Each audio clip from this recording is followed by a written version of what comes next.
Hello everyone, we are here, we are live, we are ready to go, and we are back in Kerbal Space Program 2 after a little bit of a break over the holiday season. So welcome everybody back.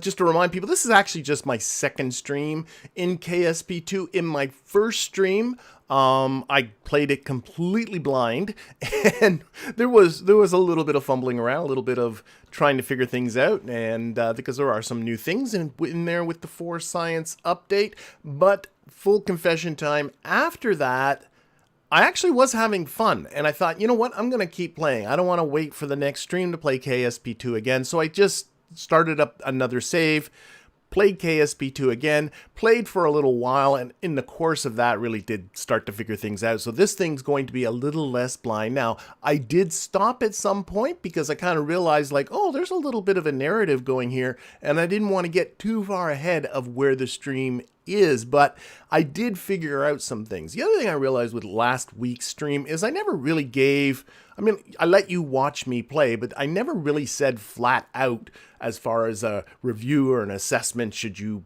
buy KSP2 at this point. The thing is, it still is very much in early access, and whenever you get into an early access game, what you're really doing is not buying so much the game as it stands, you're buying it with the expectations of what it might end up being down the road. And I think the potential in KSP2, especially after the most recent update, is enormous. That said, if you're reviewing something, you can review what's in front of you. And if you asked me right now, with KSP2, if there was never going to be any more improvements on it, is it worth the price? I would say no, it's not. You should be playing KSP1. There are still things in KSP2. Well, first of all, there's not a whole lot of depth there. There's a nice contract system. We'll get to that in just a little bit. And the science thing is fun to do. But at the same time, it's still an early access game. It's still buggy. Just to sort of, the game hung on me just before this stream, 20 minutes ago, before I got started. This game hung because I had paused the game and then went into mission control. I'm not going to do it because I likely think that that's going to happen again if I do it, but those are the kind of things you have to put up with an early access game. Actually, another one as well, when I went to start this game up, turned out all the autosaves that it did was less than halfway through the stream from 2 weeks ago. Like, it didn't autosave after a certain point. I don't know what happened, some sort of save bug. So what did I have to do? I had to sort of recreate what I did in the later part of that stream in order to get the game into a similar state. And that's what you're going to have to put up with an early access game. And if that kind of stuff's going to drive you crazy, don't buy it. Now, that all said, the game looks gorgeous. It sounds gorgeous. The engine sounds are marvelous. The plumes off the engines are great. The music is fantastic. There's still UI stuff that just drives me bonkers. I really hate this. This UI I think is terrible. That extends into the maneuver controls when you get yourself into orbit. I don't think they're anywhere near what they are in KSP1 for as far as putting together precise maneuvers and trying to get yourself precisely where you want to go. It's kind of more shooting from the hip, as it were, which kind of bugs me a little bit. But and I'm also someone who needs a career mode, needs a campaign mode if I'm going to play a game. If you really love Sandbox, this might be actually worth it for you right now because you can just build it. But as far as that campaign goes, I would probably say no. And I think, yeah, I think that's good enough. Why don't we get started with where we're at? So I'm going to jump into mission control. So last time, I actually just really got myself into orbit by the end of last stream. And our next contract here is a contract that says Moon or Bust, which is to establish an orbit around the moon with an apoapsis less than 2,400 kilometers and a periapsis greater than 60 kilometers. And so we got to get ourselves in orbit of the moon. But here's the thing that I started to notice, even as I was streaming a couple of weeks ago, is none of these contracts require you, at least none of the ones I've seen so far, require you to bring the Kerbal back. In fact, they don't even specify having a Kerbal at all. If you want to, you could do these with probes. There's nothing to stop you from doing that. There is a science hit you're going to take because a lot of the science is attached to the Kerbal. and you'll get less science when you use probes, which kind of makes sense. But you can satisfy the conditions of this objective here. You can satisfy it just with a probe. And also because you don't have to bring the Kerbal back, the moment you've established this, the moment you got your orbit about the moon, this contract is satisfied and you can hop back to mission control and pick up the next one. And I know that the next one is to land on the moon at a very specific location. And if you caught the thumbnail, you probably have some idea of where that location is. So I'm going to be building a rocket that actually can do both.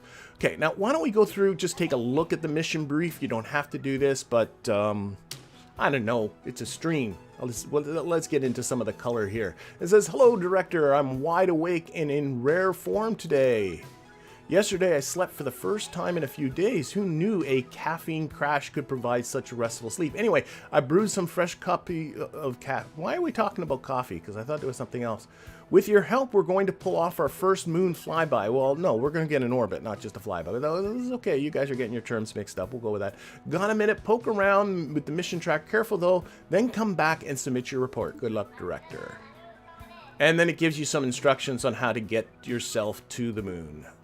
It's actually after this that the story part picks up. It's coming back to me now, yeah. Okay, your vessel with a probe core and antenna with a minimum range of whatever around. I'm ignoring you. And I'm suppressing my excitement so hard it makes me shake. Good luck. Okay, let's get into vehicle assembly. Let's build this thing.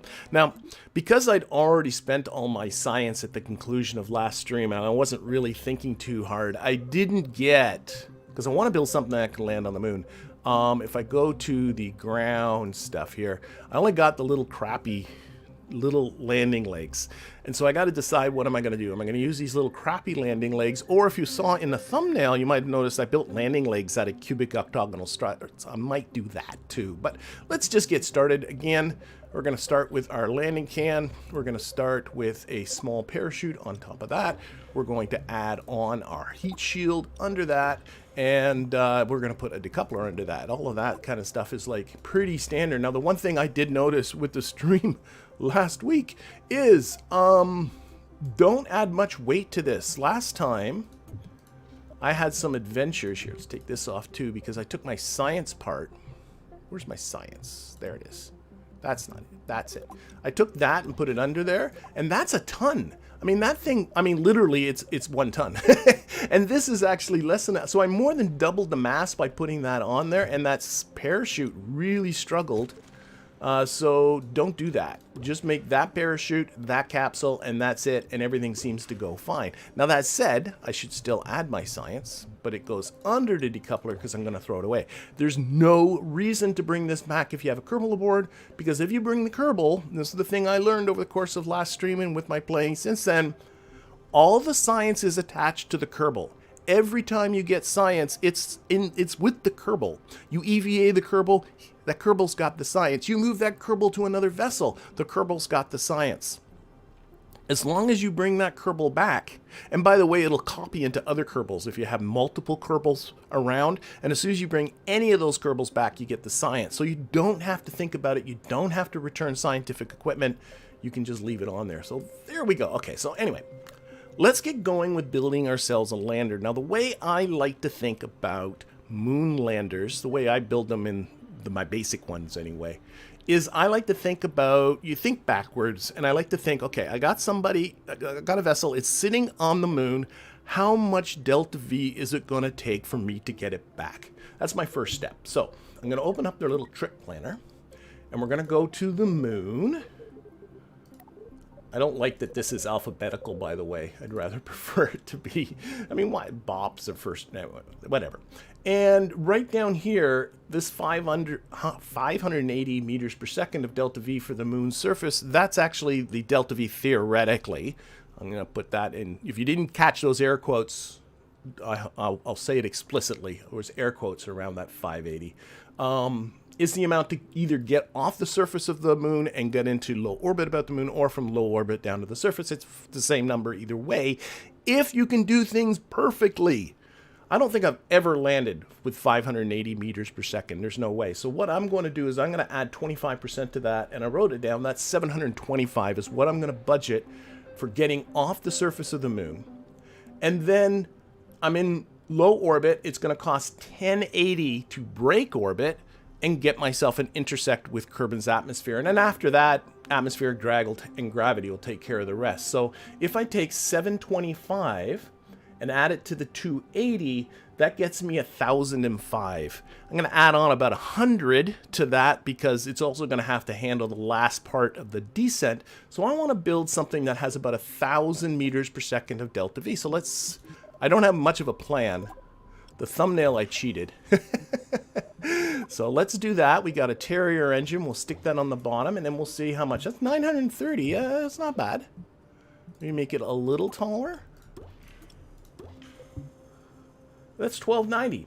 Nope, happy with that. Now, so there's my basic lander. That's the basic thing that's going to sit on the surface and blow our way back. And of course, we're going to put on an arbitrary amount of batteries, like so. We'll put on some of these Oxstat solar panels. I didn't put anything in a smart spot, like so. We'll put on a Communitron antenna.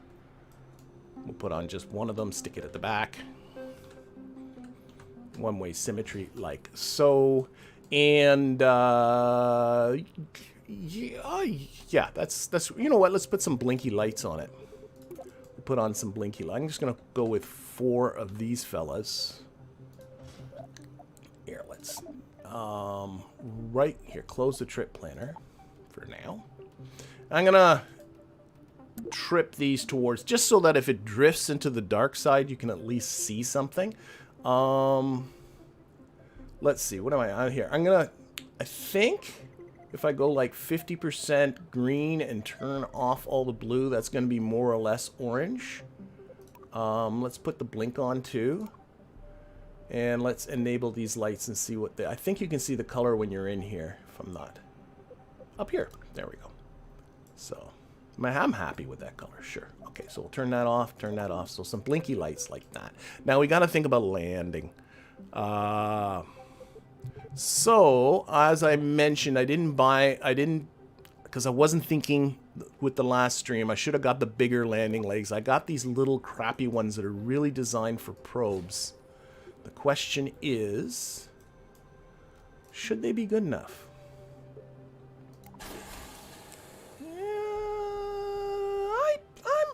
I'm leaning towards yes, rather than building something with those struts like you saw in the thumbnail. I'm going to grab them and just kind of, oh, they're on that one. And take the snap off and just slide them down a little bit so that the feet are way below the engine bell like that. What's our TWR, by the way, down here? There's the other thing I figured out. Close this. Is if you, rather than using this engineer's report, which has been in there since the game dropped almost a year ago now, which is really a frustrating thing to use this. This is much, much better. You can switch between atmosphere and vacuum. You can apply it to all the stages. You get the numbers for every single stage. And right down here, I can see I got a thrust to weight of 1.28. I really like that. That's on Kerbin, by the way. I never changed that from Kerbin.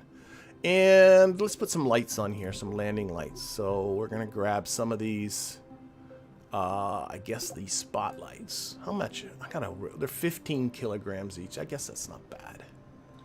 Put the snap back on. And we'll just stick them under here.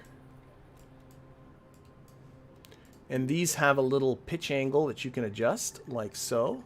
So you can actually angle them out a little bit. I think that looks kind of okay. And we shall slide them just a little closer underneath because they won't be in an airstream when this is all said and done. Maybe tuck them up a little bit. That should be good. Now what I like to do with these lights, because I don't want them on all the time, when I turn the lights on. I only want them on when the gear is deployed. So what I'm going to do is I'm going to go into action groups, which is this fella.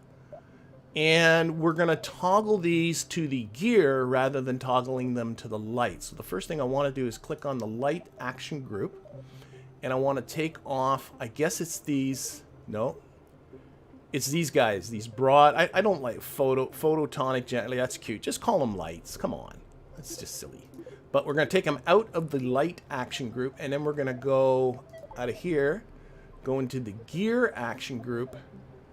We're going to select them. Nope, that was a mistake. Still figuring this out. We're going to gear action group. I guess I got to go to... Oh, no. Let's try this again. Action group. Gear action group. There we go. Now we got everything. They are under utility, and I want to get these guys and put them in toggle light. Toggle light. Toggle light. Toggle light. Okay, so now they should be in the gear action group, and there should be nothing. They should not be in the light action group. Great. I noticed that my pitching adjustment went back to 0 with that. So we'll... Oh, I see what happened. There we go. Okay, so that's pretty good. Let's save what we got so far. I'm going to call this Munar 1. I might already have something called that because I was farting about with this. Vessel name, Munar 1. Here's another thing. I really hope this gets changed at some point in the future. Like, I find this so convoluted and weird. And I've lost ships and whatever. So, what do you think? Basic lander? I'm thinking, I don't think I'm forgetting anything. So I'm thinking this is sitting pretty good. So now what we got to do, you know what? I don't like how this one leg is standing out in the middle of space here. This one where this landing, so I'm going to actually add on a single little cubic strut piece. I literally don't know the difference between some of these. Like there's this guy. Oh, I think it's just the number of nodes they have. So there's this guy, which is a hub piece. Oh, I think one attaches radially and the other... Ah, that's the difference. So one's a radial part and the other isn't. I never could figure. So I'm going to put this on snap-on. Are you going to let me put these in here and not be a dork? Okay, we're going to have to do a little bit of fiddling. Like that. And then back like that. It makes it look like it's doing nothing. But it makes it look like there's some support there. See what I mean? Yeah. Okay, there we go. So there's our most basic, we'll retract those. And now what we need to do is build the vessel that's going to get it there. So I'm going to go back into planners. If this was sitting on the surface, it would be capable of getting back to Kerbal. Which, by the way, is not a requirement. If you don't want to get them back, you can just leave them there. But if I get back to the trip planner, now I need to get to the surface of the moon. So what's that going to be? Well, according to this, to land is 580.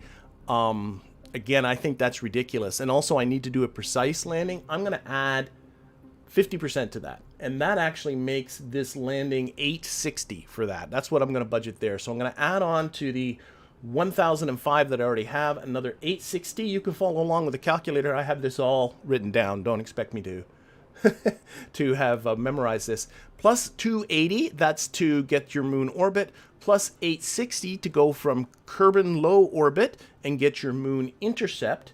And if I add all of the numbers to date so far, I get a budget of 3,015 to get from low orbit to the surface of the moon and back. So what I want to do is add a stage that's going to get that total delta V up to that. Now, one thing to be aware of is that I also want it to do the top part of the orbital insertion. So I'm going to add on about no more than about 1,000 to that. So I'm looking at building a stage now that's going to be about 4,000 meters per second for the total delta V on this. That's my goal. So we're going to start with another decoupler. Again, I want to get the 4,000. So we'll get our biggest tanks. Probably going to need something like a swivel. Probably under here. I'm sure the Terrier won't cut the mustard. We'll open this up. Again, this is on vacuum. We're nowhere near enough. I'm looking really at the Delta V2. That's okay. I can make this a lot bigger still. So let's add a couple more of these tanks. What are we at now? We're at 3,549. That's getting in the ballpark. Wouldn't mind it being a little bit bigger. 144. That's a nice TWR for this. I can actually go lower. I can get this TWR as low as, I don't know, around 0.9s when I kind of lose patience with it. So it's getting pretty tall. Do I have any sort of... What do I have under structure? Well, I do have... Interesting. Again, I have no plan. I do have that. It's getting kind of tall. Let's put this aside for now. I do have that. The other thing I could do, you know, like, why am I doing that? Let's not just, all you gotta do is, let's not be, I'm gonna do something different. Let's throw the swivel away. You don't need those adapters. I'm gonna put a Terrier on here. And we're gonna go like, here's how you make it big. Just do this. Why not just do that? Get a big wide stage. That'll push out. It'll all let go. This is why, by the way, with the parts they give you at the beginning, you could build a rocket to go anywhere because you can always do this kind of a trick. Now, what do we got here? We got, oh, I want one more Terrier underneath that. Are you really gonna not let me get in there, you stinker bants? Really? Do it that way then. Boom.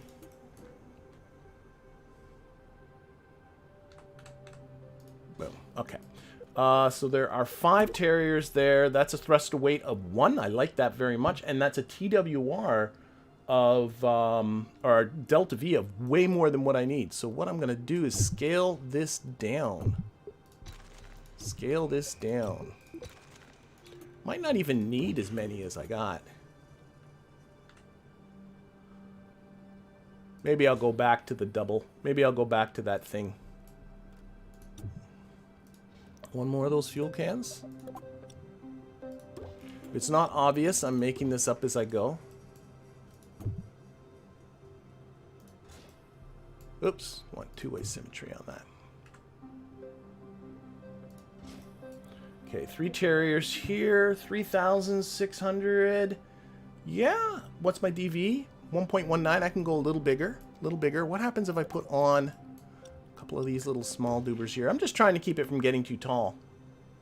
4,000. How did I get such a Delta V jump from just these? That makes no sense. 3,635. And that added over 1,000 Delta V, those 2 little cans. I don't believe you. I don't believe you. I don't believe you. I just flat out don't believe you. Oh, gosh. Okay. I think it's maybe something to do with the clipping that's going on here. Let's unclip this.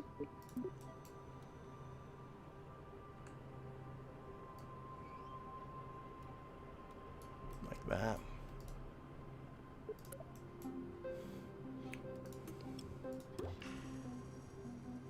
I just don't believe that. 4,680 from just those 2 little cans. But then I'm doubtful of the previous one then. Oh. You know what I'm going to do? I'm going to save it as the Munar one. Oh, I see what I did. Munar one. Save. Sometimes I found while I was playing...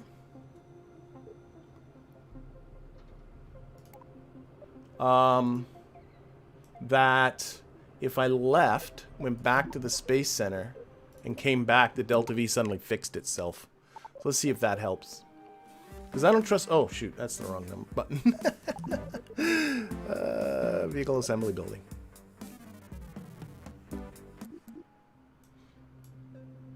It still says that. What's it saying for... Okay, alright, maybe I should trust it. I don't know. Take this one out.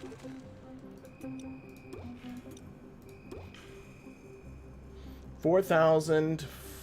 No, now it's... Okay, no, but this is just wrong here. Now the staging's bonkers. It's fix the staging. These engines on the bottom. That decoupler between the two engines. Okay. 4,520. That's still too much. Okay. Then why don't we try then going back to what I was kind of thinking about a little while ago. It might look better too.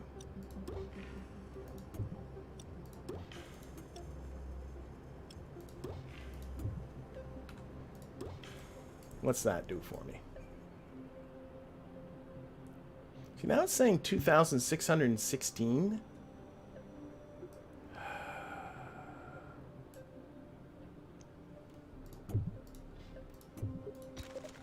I don't believe you.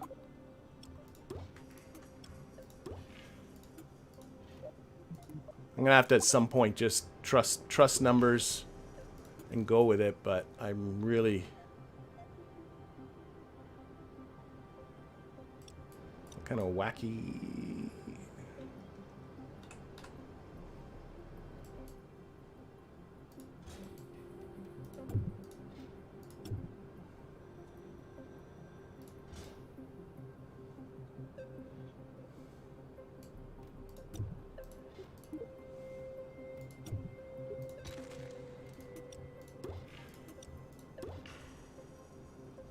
Oh, got confused again.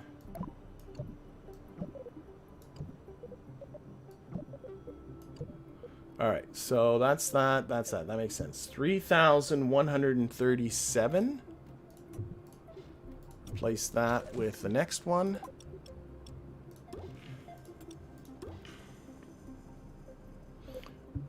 And that went down. Oh wait, no. I added fuel and it went down. You're not filling me full of confidence. How do I add fuel and have my delta V go down? I don't know. I don't know, you silly game.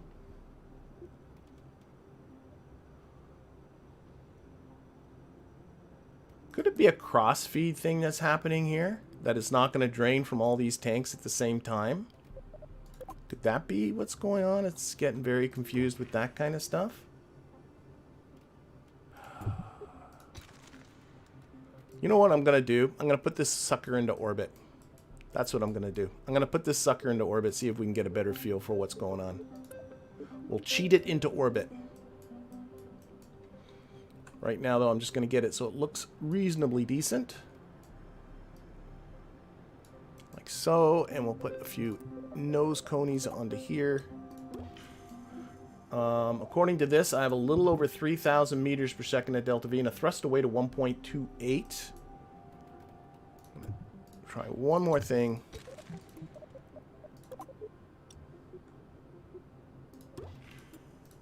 I'm regretting my decision to just not make just a really tall rocket. 3,612 thrust of... Let's save this. Again, Munar 1. Save. Yeah, replace that. And let's launch it, and we're going to do some cheating. We're going to do some cheating. I don't have a problem with cheating when you say it's in... Well, I don't have a problem anyway with cheating because it's a... But there is a cheat menu here. You can teleport yourself into Kerbal orbit. There we go. So let's just do that. And I'm going to lock this onto prograde. And we're just going to punch it and see what happens here. So we're going to stage. There we go. So it says here 3,600. That probably then is about right. And is it draining from every can? That was the other thing that I was wondering about. I can't really see it, can you? How do you look at the fuel management? It's one of these guys. Resource manager. Methylox, there's 6 cans. See, it's not draining from... That's what's confusing it. These two here... Oh, no, of course it's not draining from those. Those are on the other side of the staging thing. It's draining from them all equally. Okay, okay, you know what? We're gonna throw a little trust into this. Okay, so let's back to here. Revert to VAB. Revert to VAB. Again, just to remind people, I was shooting for something around the 4,000 meter per second range, and I got into this kind of pattern of doing this sideways stuff only because I didn't want this thing to get too big.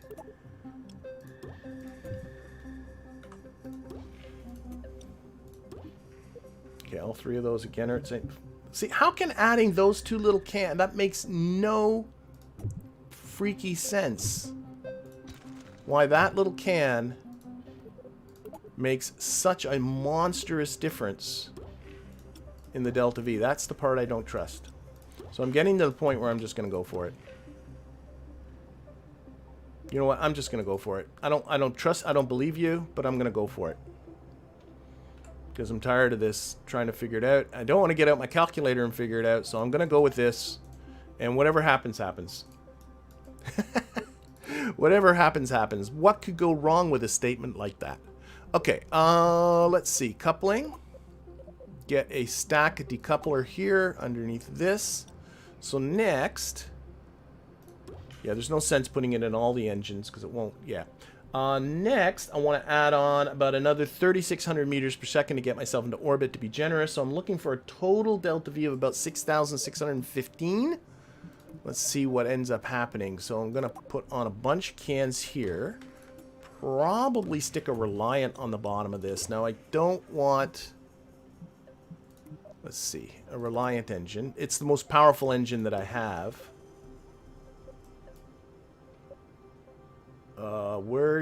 I've lost an engine. That engine should be in this stage. There we go. What do we got here? I'm looking for a delta V. Yeah, that's what I was worried about.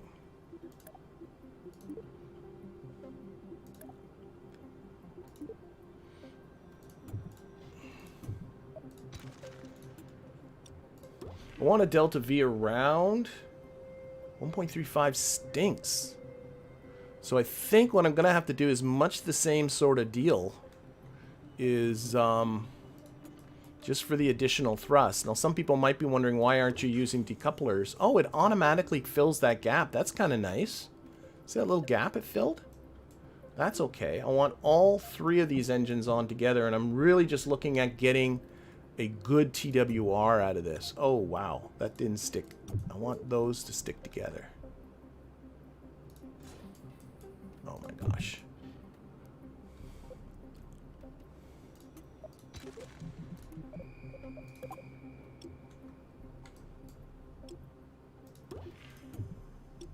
There's where I want you to go.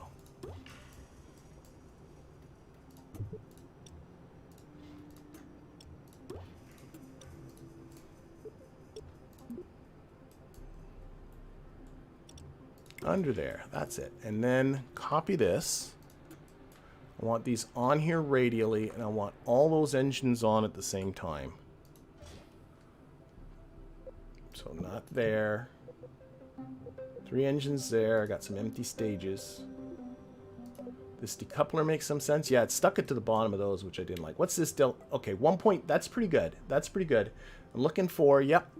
So I think what I'm going to do is I'm going to stick in some reaction wheels. That's a good idea too. So some reaction wheels here.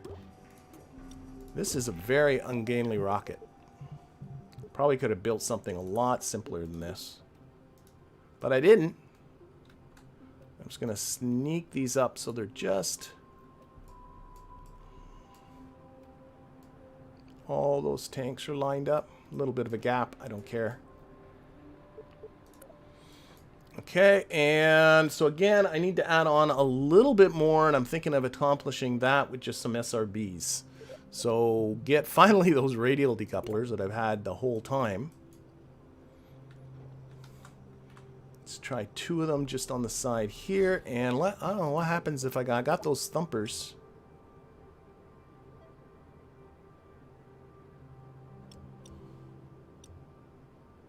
Oh my gosh, there we go. And I want the thumpers, then that. Empty stage here. I don't know why. Again, just checking staging, making sure it makes some sense. Okay. Not enough DV down there. Nope, not even close. So I'm going to have to, or not enough thrust to weight. So I'm going to need more boosters. More boosters here.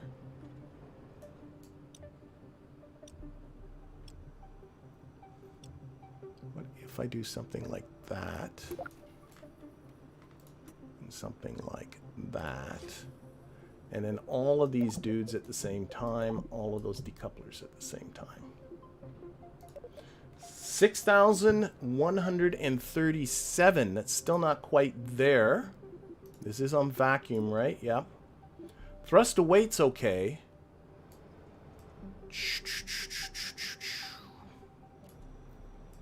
Just need a little more. A little more. How about... I'm really not liking the look of this. I'm sure I could have built something better than this ugly thing.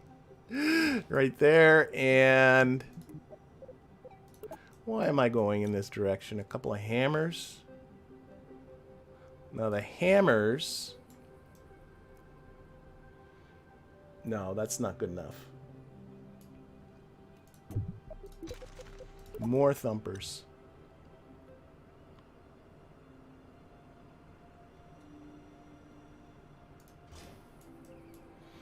Okay, so these... what if I put those guys... I want those 4 at the same time.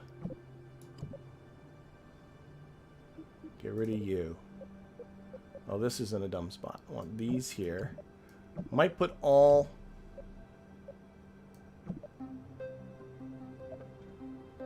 there. Okay. Still don't have the Delta V I need. Oh my gosh, this shouldn't be this big. This shouldn't be this big. There's plenty of thrust. The heck with it. More boosters. Call it a day. Like that. And like that. This is a stupid rocket. Come on. Can you tell I'm getting annoyed now? I'm getting my annoyed voice. Okay, that's got the Delta V according to what it says. And it's got a gazillion tons of thrust, so I'm really thinking I'm just going to... this should go here. There. So got all 8 boosters at the bottom. Okay. Let's just call it. So I'm gonna start combining... I like combining the separation with the engines.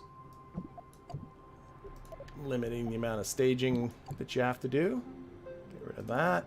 And I know it's got a stupid amount of thrust on the bottom, but... let's put some nose cones on all of these. I think I would have been better off with that tall rocket I was starting with. Okay, I'm going to get out the move tool again, and we're just going to slide all these boosters sort of lower down. On the just on the decoupler, and I find that they come off a little more cleanly if you do that. And then we'll play with, let's go to this mode. Oops, that's not what I wanted. We'll get those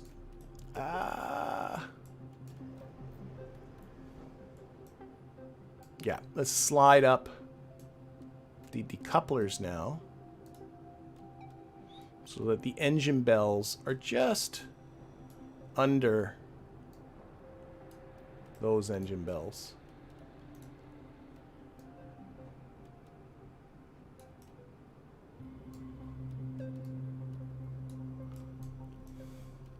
Gotta find every one of these decouplers now.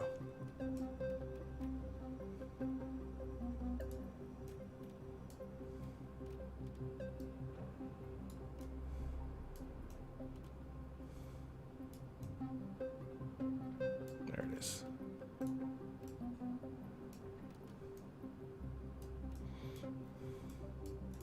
This thing's stupid. Oh dear, this is dumb. Okay, let's go on to here because I just want to push it and go. So we do have to reduce our launch thrust. So we're going to be looking at... now, unfortunately, What am I looking? I'm looking at these thumpers. I want to reduce the launch thrust on all of these thumpers, but I got to reduce them all the same amount. So if I put this on Atmo and make all the stages on Atmo, which I think, no, this button. There we go. I have a launch thrust that that says 2.08. So let's try all of these at 75% and we'll see what that looks like. Okay, those two changed at the same. Unfortunately, they weren't all put on with the same sim, but it's important to have these all at the same. One is for making sure all your thrust is symmetrical, but also you want all those boosters to run dry at the same time if you're going to stage them all at the same time. And if they're all at different percentages, even if you have them all on the same. Okay, that feels... I think I got 1, 2, 3, 4, 5, 6, 7. Why are there 7? I see 8, my friend. Am I just crazy? 1, 2, 3, 4, 5, 6, 7. Oh, and there's one up here. Why are you in a silly order? Okay, anyway. What did that give me for my launch thrust? 0.5 something. That's freaking good enough. I don't care. Let's just do it. Let's just do it. So who's going to... We're going to save again. Yeah, place that. Who's going to get on this crazy train? You, give me the peace sign. You're going aboard. That's it. Okay, so... Let's just do this. Let's launch. Let's launch. Let's launch. Okay, so just to sort of, put the lights on. You should have some blinky lights up there, right? I don't see them. I was finding that when I was playing before. You leave the scene and come back and suddenly your blinky lights come back, but they don't seem to light there. Now, there is science I can do, but I think, if I'm not mistaken, yeah, there's a bunch of zeros here. And I could do an EVA, but I got to go down to the ground to do the... Let's just transmit all that. There's a bunch of zeros, so I'm ignoring that. Okay, so let's just punch it and pray. Punching it and praying. Here we go. We'll leave the countdown going. Build up the tension. Building up the tension. Now remember, all we're doing for right now is trying to go for an orbit about the moon.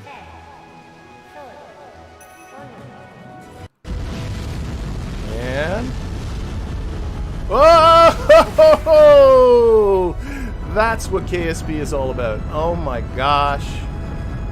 It did not... There was some things there closer together. Mr. Kraken, welcome, welcome, welcome. We'll just let this meet its demise. Okay, and we're going to revert to the VAB. Oh my god. What didn't it like? There were some things it didn't like. There were some things it thought were just too close together. I could throw in just a whole stack of struts. There's nothing's clipping. And I noticed as soon as I'm not sure which ones it lost, but once it lost a bunch of the boosters, it flew. I think it was these inside ones it didn't like. They're just a little too close to something else. What if I threw in some struts? Is that going to make things worse or better? I threw in just some rando struts here. Don't need it for structure, but just need it for... See what that does.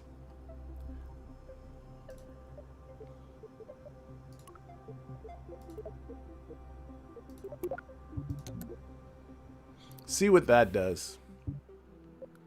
Okay, so, nope. Skip the countdown.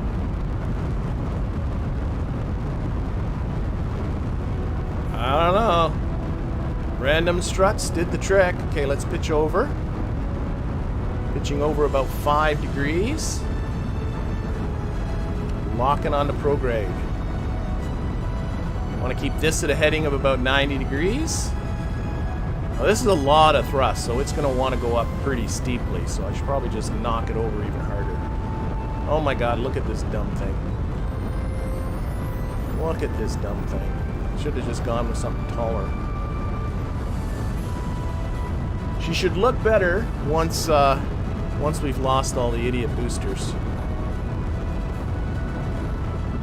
Walking over a little further. I'm actually a little surprised. I thought it'd be worse than this. Now, I haven't gotten to my staging event, so let's see how that goes. That was my Woody Woodpecker impersonation. Okay, reducing throttle. Lights on. Oh, science. Got science here. There's no science. I see nothing but zeros. Let's get rid of all those. Silly game. Silly game. There's no science. There's no science.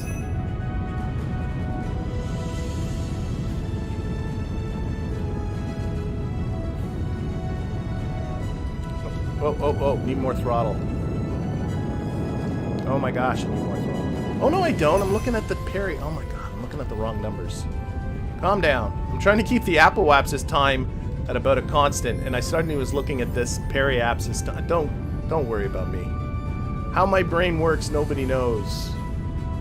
Especially me. I'm actually not seeing a lot happening in the chat, and I just don't know if people are just enthralled with what is going on, or if I just have a window wrong with my YouTube thing. My YouTube window is just frozen, so, but I'm kind of in the middle of something, so once that middle of something is done... Lights.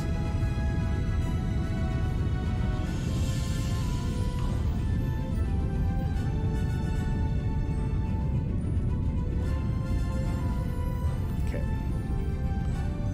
That went far better than it had any right to.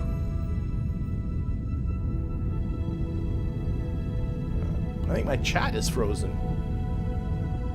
Oh, I'm seeing hearty hearts, so that's not frozen, I guess. It's just very quiet in the chat.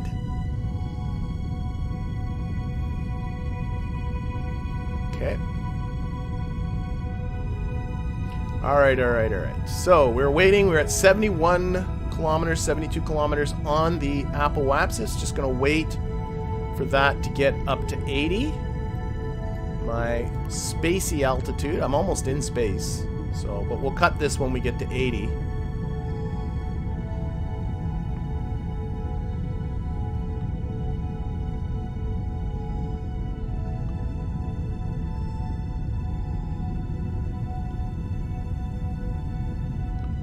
Okay, and... Oh! Ran out of juice on that guy. That's okay.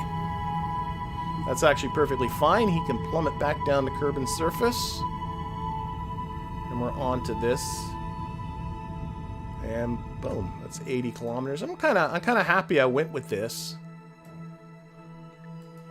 I know I'll get the comments on the shape of this. It's hard to build a non-phallic rocket. I'm sorry. Alright, so, yeah, let's just keep it locked to prograde and just wait until we're a little closer here. There we go, now I'm seeing some stuff. We're admiring the building design. I don't know. I built plenty of moon rockets. That's one of my goofier ones.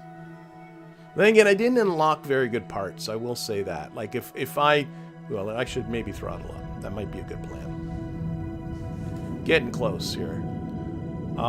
If I knew that my very next mission was going to be a land on the moon type of mission, I would have unlocked different things. But she's working. She's working.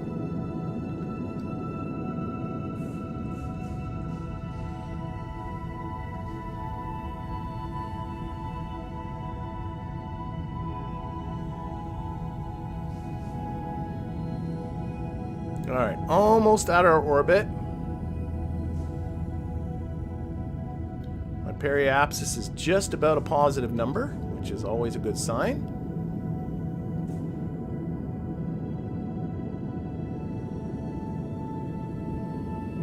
And pleasant enough. There we go. So what do we got here? We are sitting in our orbit. Believe it or not, our lights are on. I do have some science flashing. Is this going to be a stack of zeros for me again? Yep, a whole stack of zeros, you annoying thing. Nothing there. You can see the summary down here. No science collected there. And if you're so used to regular KSP that you're doing EVAs and trying to get over different biomes, there's none of that stuff as far as I can see. Now, according to this, I have just over 3,000 meters per second left. That should do her. That should do her. And I was generous in my budget anyway. So what we're going to do is we're going to plan our trip to the moon. So we will left click, right click, set you as a target. And oh, I can see my ship is right around where I got to do the maneuver. So let's just time warp a little bit.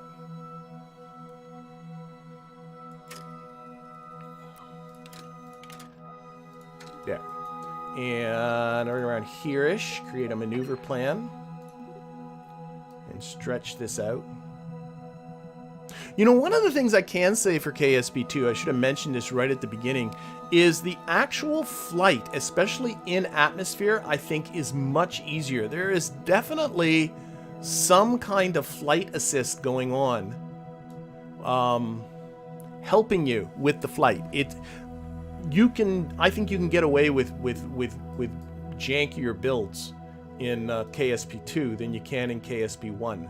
The flight controls, like the WASD, just attitude controls in KSP1, feel a lot more kind of one-to-one, like as in you hit the W key and it just hits, it hits pitch up, right? Like that kind of thing. But I guess that would be pitch down. But I find KSP2 is just a little bit friendlier. Now, actually, I should take a boo. There's a minimum I have to be over 60 kilometers on the periapsis, so I do need to kind of be mindful of that. So let's select the maneuver here. And I'm just going to drag this. Got to make sure you got that blue. Get this so it's... Oh my gosh, this is the part, you know, this is easier to do in KSP1. Well, I think I want to get that periapsis as low as I can just with timing. Honestly, that's about it. That's about it. Yeah, if you're the kind of person that really, and I am that kind of person that really likes to do things super precisely, that gets a little frustrating with regular KSP. Okay, so I think I am okay here. So this is a 61. Yeah, let's just do this. So we're going to F5, because I always like to F5 before that kind of stuff. We are going to time warp to that burn.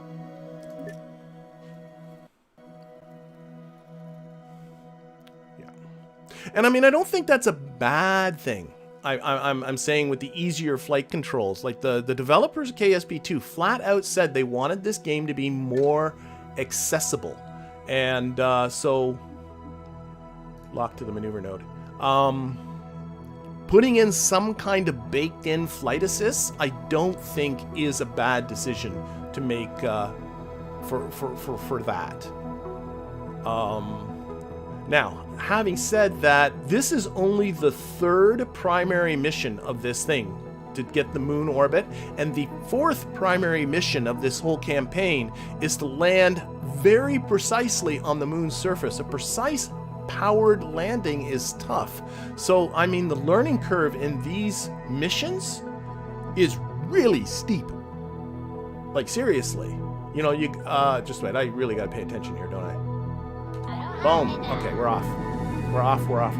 But I mean, this is a really steep learning curve. Like, launch a vessel, get into space, get into orbit, get a moon orbit, so I guess that's the fourth one, and then the next one is not just land on the moon, but land at a very precise location on the moon. So I'm wondering if that's something they need to kind of look at. This is wonky.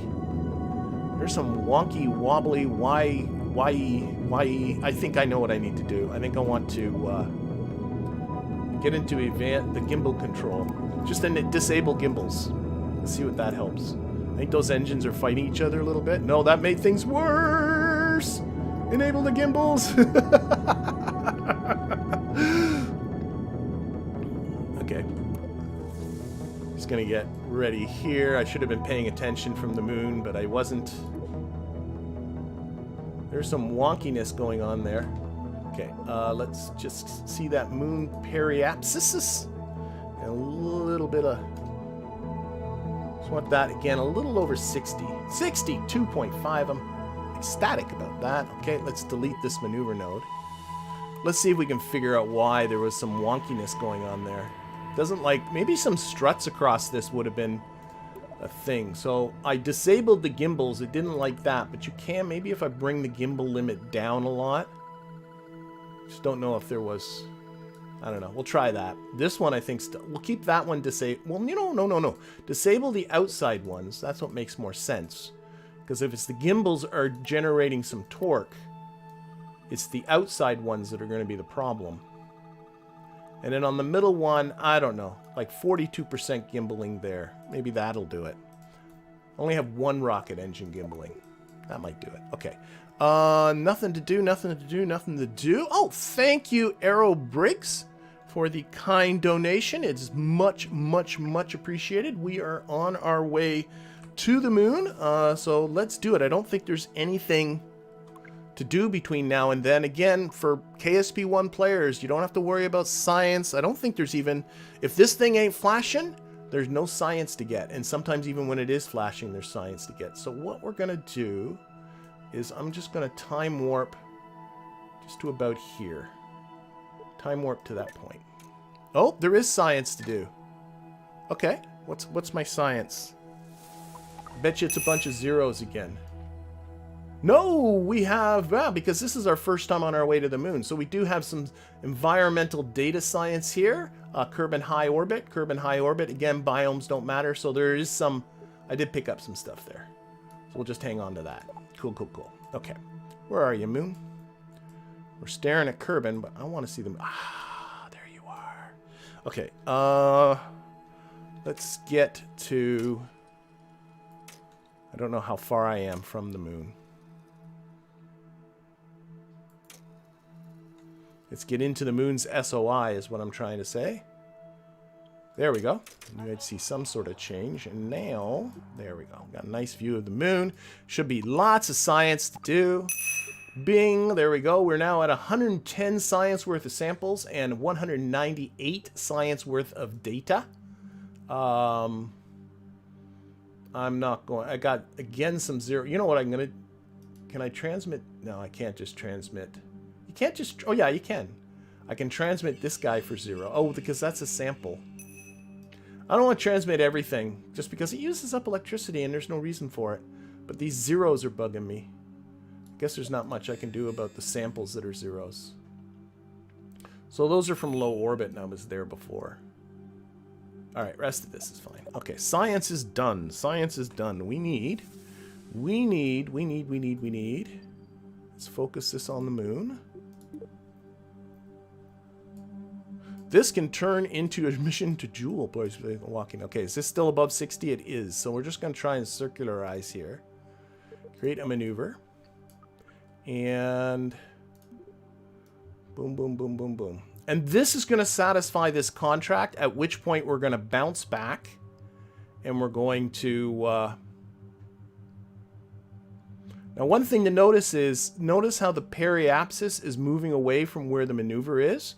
And that's a situation of you're not quite on your closest approach to the moon. So I'm just going to grab, make sure again that circle is highlighted, and move this so that the periapsis is really close. There we go. And now we're going to finish this off, this circularization. And I'm just going to go until I... Oh, a little far. The dragging of these is very comfortable. I mean, I do miss not having the precise... maneuver adjusting that you get on the side, but it ain't bad. It's just, I don't know. It ain't bad. there's your thing to put on the back of the box for a review, is it ain't bad. Okay, we have, what do we got here? A 14-second burn? Yeah, I can live with that. So let's warp to that. Yeah, you do have to be careful when transmitting electricity, especially with probes. Now, it actually isn't that hard to figure out. I do have to pay attention to what I'm doing. It isn't that hard to figure out how much electricity you're going to need to transmit. If you take a look at the numbers in the VAB, I'm just not bothering. But obviously, if you have a probe that's not going back to Kerbal, transmitting suddenly becomes important. And then you do have to pay attention to electricity. Otherwise, electricity just isn't that important. And listen to that music. I mean, I'm going to give the game props when it has props. For the props, the surface of the moon here looks great. The music is awesome. It's contextual. It knows that I'm approaching a maneuver, and it's like getting itself excited and trying to get me excited. Okay, 3, 2, 1, go.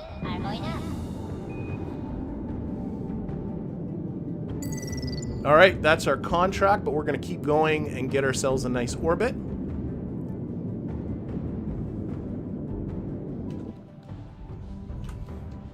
Approximating a circle-ish type of thing. There we go. I'm happy with that. Delete the maneuver. That goes there. There is no more science to collect. That part of it is done. If we take a look at our mission tracker, that is crossed off. So what we're going to do is just, I'll turn it this way just so that the solar panels are onto the sun. And then I'm going to go back to mission control. And we're going to see what other contracts are there for us. And one of them, well, first of all, we're going to submit this one for 150 science. Yay, you did it, you did it. As of this moment, we're leading the space race. Yes, ours is the only agency participating, but it's still an achievement. A swarm of reporters has been knocking down our doors. We're talking major press outlets. Space Weekly, the Kerbaler Times, the Kerbal Astronomical Society newsletter, and heck, even SAS Planet, Planet of SAS. Are you Kerbal? Because those reporters are revolving around, oh, I got it, Kerbal, the sun. So instead of having to answer them one by one, I just locked them in your office. Don't worry, Newton has found various flat stacks that can be slid under the door for them. Seems like they're making themselves comfortable in there, so no hurry. Meanwhile, you have more important work to do. Getting so near to another celestial body has only whet the agency's appetite for up-close encounter. It's finally time to land on the moon. When you are ready, go to mission control. Yeah, I'm in mission control. So there we go. That's our 150 science. Watching the moon go by and a little animation. And okay, so let's see here. Our primary one here is the one small step. Land on the surface of the moon. But if we do the mission brief, you'll see it's a little more than that.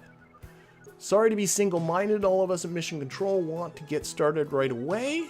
Your objective is to land a rocket on the surface of the moon. We'll want to land slowly. Okay, this is just giving us instructions on how to land. We're going to let those go. Yeah, more instructions on how to land. Okay, that's cool. Remote observation has shown us that the crust of the moon is covered with regolith. That's just a fancy word for loose rocks and dust. The moon is likely a rock covered in smaller rocks. Wow, the detail here is amazing. But there is an infinitely small chance that it is not. You want to know what else it could be. Promise not to judge. I didn't want to worry you, but the head of Snacks Department stopped today. They have vested interest in this mission. If we don't confirm the moon's surface composition for them, they're going to cut off your... Yeah. Don't repeat it. The engineers have super hearing. I realize this is ridiculous, but we need to prove the surface of the moon is not made of cheese. Okay. Of course, I told you them the odds of any dairy product, but until you can okay, more stuff about cheese and dairy products. While we wait to send the word, I'll be doing best to start the colors. What I figured, a joke may lighten things up, so comedy doesn't float your boat. Fine. Okay, okay, maybe. What's this first dibs one? Plant a flag. Okay, we'll track that guy. One small step, we'll track that guy. Just says land on the moon. Perfect circle. Establish an orbit around Kerbal. That's perfect. Between 99 and 101. We're not going to be establishing. I'll let that one ride. But I was sure that we were supposed to land. Okay. Call me crazy. Okay. So let's go to mission control. Okay, I'm honestly confused because the tracking station, we're in mission control. And we'll head out to our moon vehicle, the Munar 1. And we will jump to it. Still no lights. Those lights are bugging me. Okay, and let's take a look. Because I remember playing this before, and there was something about them catching it. Okay, we're going to land on the surface of the moon. Fine. You know what? Maybe that comes after. Maybe I'm forgetting my order. I think I am. I'm just going to land then. I'm just going to land. Let's just land. I think so. I think there's a... Okay, never mind. Okay, so we're going to just do a landing. We're going to... Oh, did the first dibs say a mare? Thank you, that sounds familiar. First dibs, plant a flag within any mare on the moon. And for those, the mares are these dark sea areas. So what I'm going to do... I'm going to go for this little zone here. This looks like a nice wide one. So what we're going to do... Yeah, I think they want you to land. So you know what? Ignore all the stuff I was saying earlier about... the fifth or fourth mission saying you got to land in a specific spot. I think I'm on crack. I think okay, I'm gonna get about a quarter of an orbit away from this, because what I want to do is point radially downwards, which I know is going to be south in a prograde orbit. Oh, I'm still gotta get used to that. It's still time warping there. And I want to bring this trajectory down so it's more along here. I think I got plenty of fuel. So that shouldn't be a problem. So we're just spinning around, pointing towards the south, and we're gonna, at about a quarter of an orbit from where I want to come down, I'm gonna just push this downwards. So like so. Nothing special, just a little bit. Beautiful. There, that's good enough. And then what we're going to do is we're going to go retrograde. If I was smart, I would have combined those two burns. And we're going to bring our trajectory down, but we got to land in here.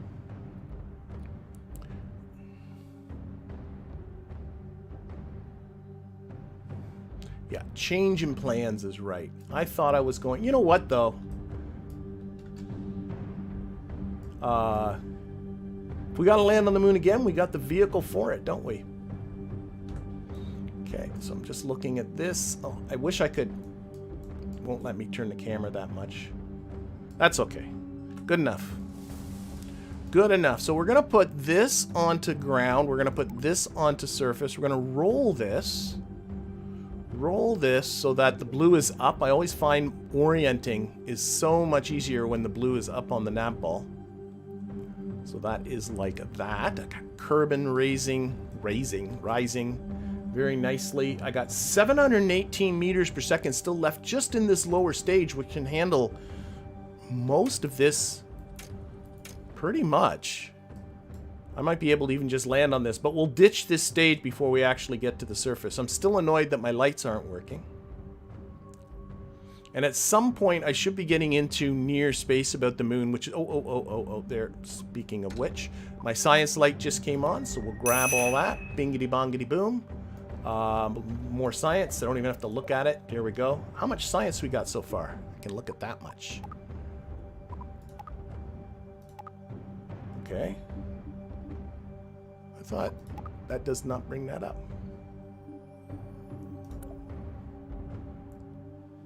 Fine. Okay. That one. That's the mission tracker. Alright. Don't worry about it. I was going to bring that window back up and look at how much science I had, but no worries. No worries. Quick save. Always a good idea. I don't know if I did or I didn't, but it doesn't hurt to do it again. So we're coming over one of these mares. Keeping track of my altitude. Where are we at? Yeah, I can take off a little bit more of some velocity here. So I can just lock it and put it on the horizon. There we go. A little more velocity. That ought to do it. And then when we're over what looks like a good spot, we're going to punch it and drop down. Checklist icon is in the app bar. So here, that's the parts manager. Ah, that's the one. Thank you. Thank you. I just wanted to look at these numbers. So we have 180 science in samples and 324 science in transmittable data, but we're not going to transmit because the whole plan's to get... I didn't even look at this person's name. Lowberry? Laberry? Whatever. So we need to get ourselves over a mare. That's the only rule.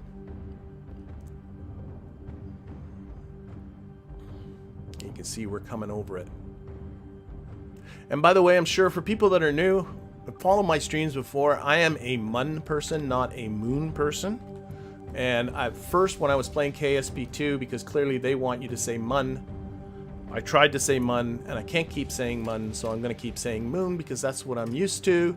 I always thought that was the initial joke. That's how umlaut works. But most people seem to say Mun, so... But whatever. So for those people that are like, why are you saying Moon? That's why. Okay. Come on. Retrograde. Let's get down. Let's do it. Where are you going? What the? Oh, I pushed prograde. Oh my golly. Filled full of confidence now, aren't you? What is a mare? A mare is a sea. I think it's Latin for sea. Probably Latin. But these dark regions are called mares. They really should explain that to you. They shouldn't just assume you know that. Let's punch it. Come on. I gotta kill my velocity because we're running out of mare here. So I'm just gonna kill my velocity. We still got we're over 7 kilometers up, so we're pretty comfortable as far as that kind of thing goes. So I just want to push this retrograde icon right up to the top is really what my objective is right now. That's close enough. Let's put this on retrograde for realsies now. So still 221 meters per second left in this stage. And we still got our lander.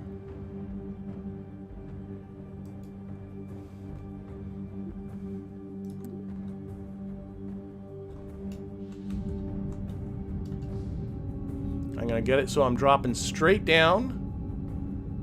Boom. Retrograde. Do another quickie save.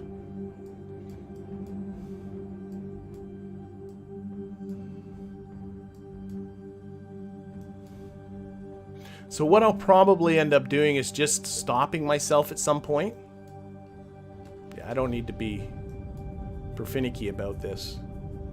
Stop myself not too far up from the surface. Actually, what I should do is push that retrograde off just a little bit so I don't end up landing right on top of my own booster. There we go. Now just point up.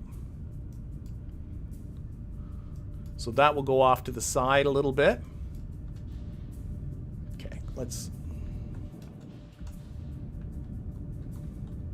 So I'm deliberately pushing that retrograde off to the side a little bit. There we go. Let's stage that.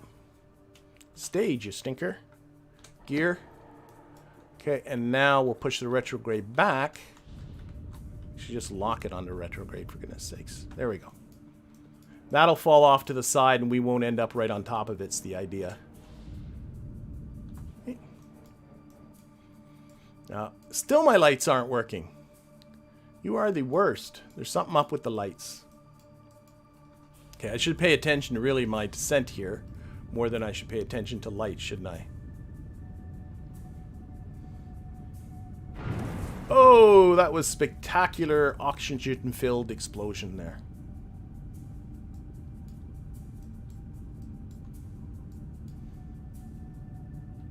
And so one thing, too, for those people that have not played Kerbal Space Program 2 is that... Here, I'm going to put it on up. Is the ground is not as varying in its terrain. You don't get the crazy kind of slopes that you get in KSP1. It's a little bit more, I would say, realistic, to be quite honest. Okay.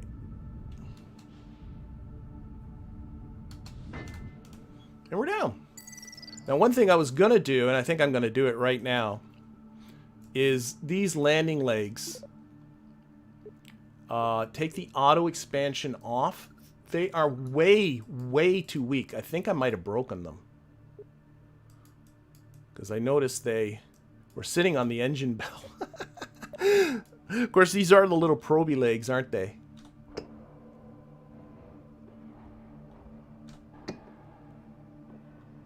There we go.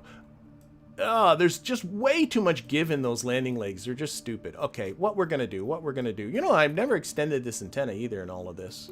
See how useful and how much you need it. Science. So we're going to get some science. So that was whatever we got out of that. We did satisfy the first... Oh, we still got to plant a flag for to satisfy this. Notice here, again, this is for people that are used to... Now it's telling me to go outside, right? Some experiments need to be performed by EVA, so now it's telling me, hey, you need to go outside and do an EVA. So you can go outside, you can just, I think... No, I got to do it this way. Go to here. Let go and RCS. Ugh, get away from your rocket. There we go. Okay, there we are. And now we can do our science here. And we do a little scoopy scoop. Okay, collect ourselves a little regolith. Get it in there. Stick it in our pocket. And boom, we're done. And we actually did 2 experiments there, I'm pretty sure. We did a surface sample and we did a surface sample data. Oh, it's still data and... Yeah, got it, I think. Oh, and a crew... I don't know, whatever. Whatever it did, we got it. And we got to put a flag. Plant a flag, plant a flag, plant a flag. Plant a flag. This is Munar 1. Doesn't like the number 1. Fine, we're going to go that way. 1. And this is, who are you? Who am I? Don't forget, I don't know my Kerbal's name. I don't know who you are. I'm so sorry. I am so sorry. Okay, so we've got the land on the moon contract. And we now have the first dibs contract. Cool, cool, cool. So now yeah, let's actually get home. There's not much else this thing can do. Please try to look at the sun through the ship. I think it is bugged. So you want me to do something that's bugged? I'm trying to avoid bugs the best I can. Look at the sun through the ship. So you just mean like lining it all up. Where's my little hatch? Hello, hatch. There you are. Now, while I do this, I do not want to... So there are 2... Okay. And now I'm going to board. All right. So everything's aboard. We got a mountain of science. Okay, we're just going to take off. Lights still aren't working. We're going to take off. We're going to pitch towards the east. East is this 90 degrees. That is that way. So all we're going to do is throttle up and go. So vroom. And this way. And watching our apoapsis. There we go. And I'm just going to my apoapsis gets... Actually, no. I'm going to get it till it's... I don't know. Like, I'm going to go to 50. I'm going to go to 50, which I find really annoying, by the way. But it has to do with the time warping. It really restricts your time warping ability. I can't remember where the boundaries are, but I'm usually put myself into an orbit of like 12 kilometers. And the time warping is so painfully slow. I'm going to go up to 50, an arbitrary 50 there. Just to see what's what. I'm going to go back to mission control. I agree, Salam. I was a little bit nervous about going back to mission control while this thing was sitting on the ground. I feel more comfortable with it in orbit, so that's the only thing I'm doing. I was worried about some sort of a physics glitchy type of thing. Alright, let's see. We're still 14 minutes from apoapsis. Let's get there. Yeah, that's the most I can time warp right now. 4 times speed. That's it. Oh, now I can time warp a little bit more. But doing something about these annoying time warp limitations, I think, would be a good thing for the game to do. And this light bug. I'm still not seeing my lights. And I don't like that.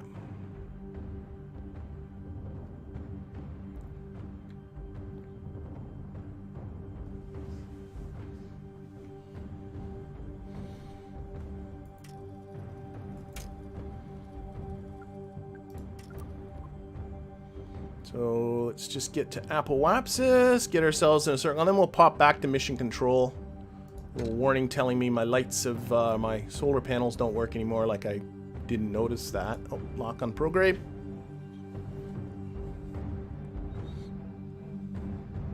Time warp from the tracking station. I found that didn't do it. When you Salam was saying time warp from the tracking station, I found I ran into the same restrictions when I was at the tracking station. So, it didn't work for me when I was playing in my own little game. But maybe I was doing something wrong. That's the first thing I thought of. I put myself into a 12-kilometer orbit, and it was time warping really slow, and I said, oh, okay, I'm going to go to the tracking station, and the time warp was still the same. But I don't know. I could have been doing something else wrong. Okay. So 10 seconds to Apowapsis. We'll start burning around 5. We can get closer still. Okay, so we'll go 50 by 50. Alright. Good enough. We'll reorient this for solar panel purposes, even though, you know, there's no solar panel. And then we'll go back. We'll go over to mission control, and we'll see what's what. Mission control. Oh, the sun bug. It's only visual, I think. I'll try it. Patch? I'm assuming I'm going with Patch Corpse. I will try that sun bug. Okay, let's retrieve ourselves some science here. We landed on the moon. We did it. You did it. Okay, yeah. I'm going to just... And yeah, we got all... We're going to skip through all this. Moon definitely is not edible. I know. All right, here we go. Thanks, science. And then our first dibs one here. Clearly, you're thinking congrats, and yeah. There we go. Yay for us. And, okay, this is the one I was thinking about, this Munar signal one, where they're talking about here. We'll go through it. So this is what really starting to get into a bit of a story campaign, I guess. Though where it's going, I don't know. Mission Control is monitoring comms, and we picked up a mysterious signal. Listen. Yeah, garbled noises. It's originating from a fixed point on the surface of the moon. This could be the greatest scientific discovery of our generation. We need to investigate. Your objective is to find the source of this strange signal originating from the moon. The signal is unusual and keeps repeating the same thing over and over. It sure is catchy. Since we know where you are going, we can provide you with a waypoint that can be viewed from the tracking station and in flight when you're near the signal's location. Be careful, Director. Stay alert. So this is the one where you got to land at a specific location. We'll try and see if we can do that. We still got this perfect orbit about Kerbal. We can grab that guy. Because we'll do that on the way back. We got this escape Kerbal. Exit Kerbal's SOI. Not going to do that with a Kerbal. That's orbiting the sun.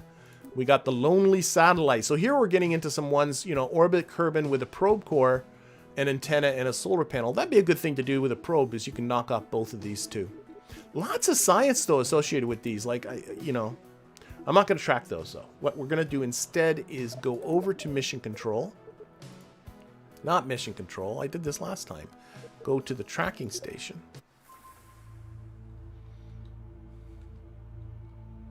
Okay, and yeah, I do not have any sway whatsoever. Oh, you can see the waypoint now. This is where you got to land. So it gives you a very specific thing. And I mean, spoilers. If you've been paying attention to KSP at all, you know that. Still no lights. I hate you. Okay. You know that is the Mun Arch, and it was in the thumbnail for this very video because I thought that was going to be the first thing I was going to be doing. And I like the fact that they're using the kind of games Easter eggs that were already there that in KSP 1 you were expected just to kind of hear about and try and find on your own. Here they're making them into part of the campaign. I like that. Okay, let's create a maneuver plan. So this is only going to cost us about 280 or then about, so I'm just going to put that in there. And for those people that are new to returning from the moon, just to give people the general gist of how you accomplish said there we go, 277, is you want to, the moon is going in this direction from left to right across your screen, so you want to eject yourself retrograde relative to the moon. So you want this ejection trajectory to be going that way. So I'm actually not in the right spot. I can tell, I don't even have to look at Kerbal. I know that it needs to be more like this kind of a thing. So you're ejecting yourself out, going backward. You can see that's so much I'm actually cracking into the surface of Kerbal, which I do not want to do. Let's focus on Kerbal and get a better look at this. So we're going to click on the maneuver node, and we're going to pull this back a bit.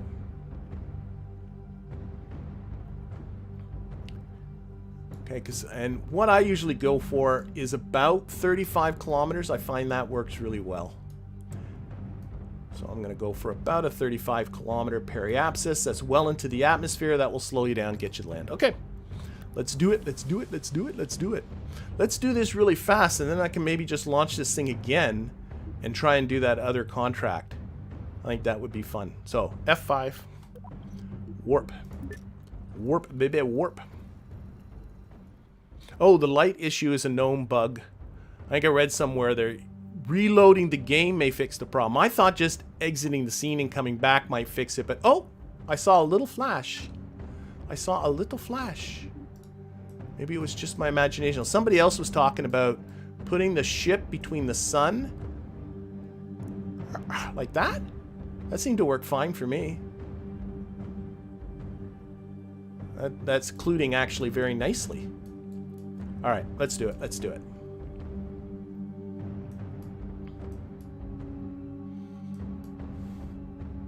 Because we got quite a lot of Delta V still left, so I think I can just fire this thing off again. Considering I really was perplexed at the design stage, it came out all right. Okay, 5, 4, and a 3, and 2, and a 1, and a go. And we're off.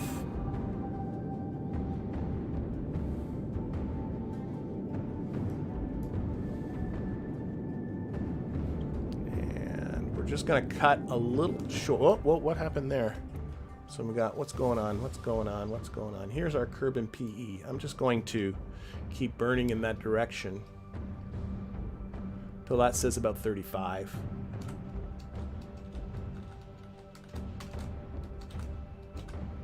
Probably can hear me tapping away. That's good enough. Okay, that's good. That's good. That's good. The rest of this is just a gravity slide. Just the ride back home. So F5 again in case something goes disastrously wrong, but we can now sort of start to move our way away from the moon. By the moon.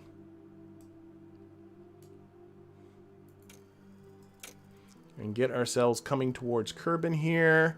Really like to watch my time to periapsis, because that's giving you the indication of when you're going to be entering into the atmosphere. About 30 minutes away. And no more science to do.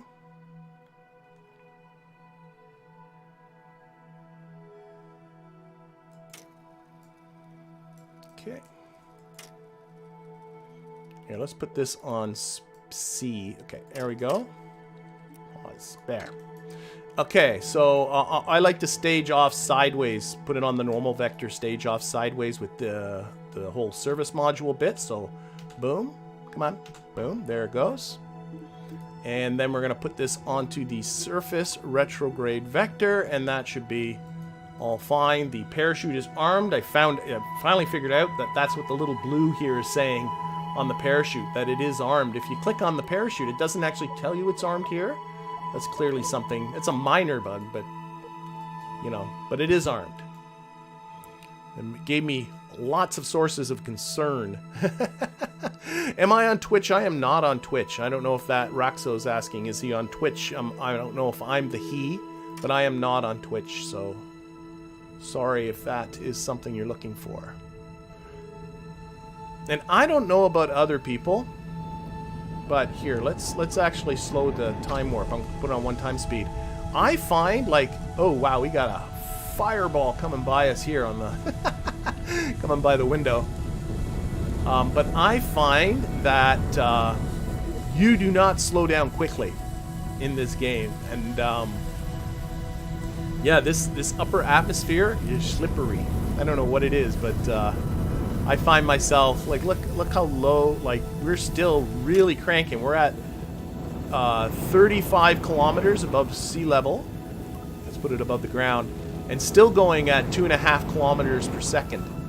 Like, it should be slowing down. We should be pulling G's and everything, and it's not.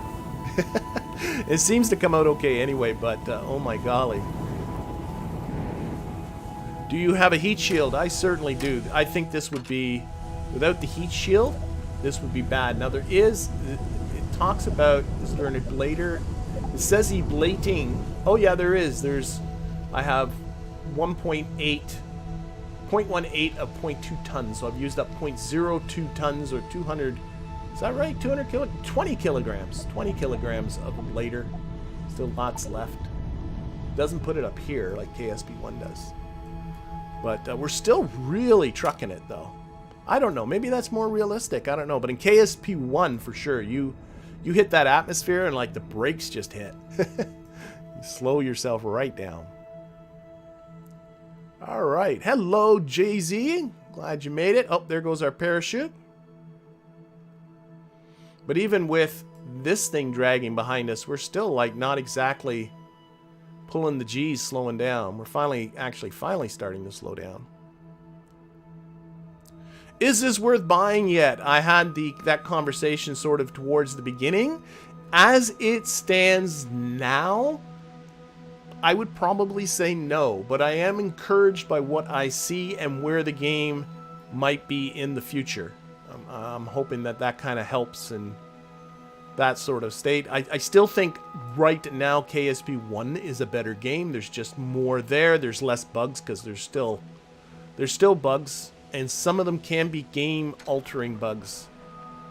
More than just simply annoying bugs. And also, I'm not even talking about, like, in my understanding is that, not that I've even tried it. I tried it once a long time ago and it was so frustrating, was doing any kind of rendezvousing and docking and building space stations and that kind of stuff. My understanding is that is still a frustrating exercise. The docking doesn't really work very well.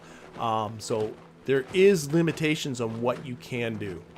But as far as going through and playing through the missions I'm doing now, I'm having fun. I'm having fun. And so, I mean, that's something. Alright, so Lowberry, we're just about on the ground here.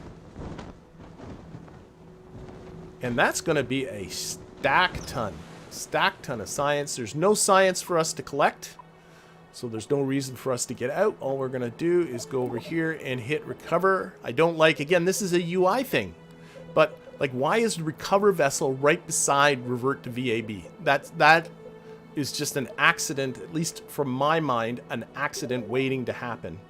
Okay, recovering. Let's get back to the Kerbal Space Center. Yep. And we'll get ourselves into mission control. Did we do any more? No, we didn't.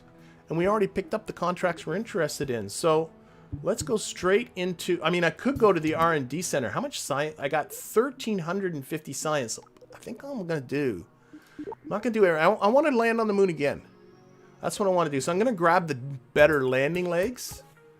And there is all kinds of way better stuff here. But you know what I'm going to do is I'm not going to do any of that. I'll save that for next week. What I'm going to do instead, same thing here. I revert to VAB is still there. And if I hit revert to VAB, I did this last stream, it goes all the way back to before I flew this mission. And it's just so easy to click on that. I want to go to the vehicle assembly building. That's that kind of UI stuff that just, it's not a bug. It's just bad design. Okay, let's bring up our Munar 1. Munar 1. I'm gonna load you. There is our Munar 1. We're going to strip off these little landing legs. And we're going to grab ground. That's this one. We're gonna grab these little better landing legs. And I'm going to, right now, while I'm thinking about it, turn off the auto suspension and just do that. Because they're way too spongy. They're just stupid. I think they're probably more than big enough. I think that's all I'm going to do. I think I'm going to do that and call it and just launch this thing again. Why the heck not? A vacuum. Yeah. Let's just do it. Let's just do it. So we're going to resave our Munar one again. Overwrite the old one. If it works, why change anything? It's perfect just the way it is. We're a lot. Oh, I didn't even look at who my Kerbal is.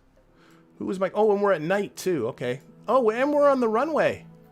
What fun. What fun indeed. Who do we got? We got Bob. See, Bob's the one with no sense of direction. Okay, we're just going to do it anyway. Science. No, there's no science to get. You can't fool me. I know. Oh, no. Is it change on? No, it doesn't. It just wants me to go outside again. All this stuff is useless. You're just annoying me for no reason. Okay. Oh, 90's down. Okay, let's do it. So we're going to punch this. Oh, no countdown this time. But the orientation's different. 90 is this way, so... Launching from the from the runway and going in this direction. I'm by the nav ball. This is east. Lock that onto program. We're going to roll this a little bit this way. There's no gimbling on those SRBs.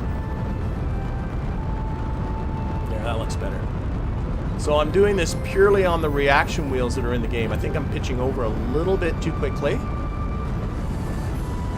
we're going to just lock it there on this orientation for just a little bit and now put it back on prograde.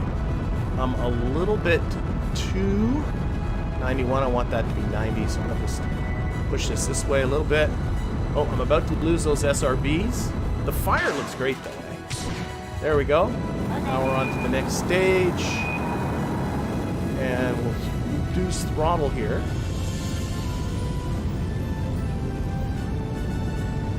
What's it saying? We got a bunch of zeros, right? Let's just transmit all of this.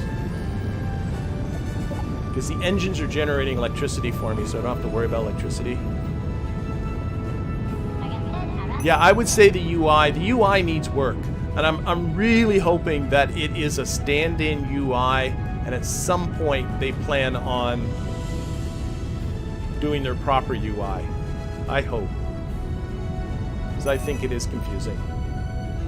And I don't know how dark this is on your screen. I apologize. My lights don't work. Life is like that. Oh, remember I'm going for a perfect orbit? I've forgotten.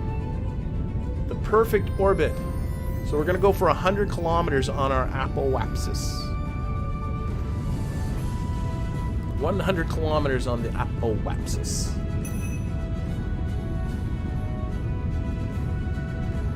Glad I remembered that.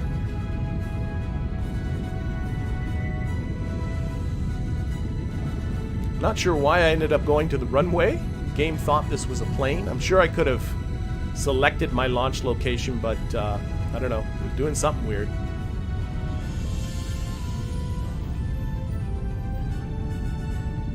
Alright, 64 kilometers. Let's put this on to sea level.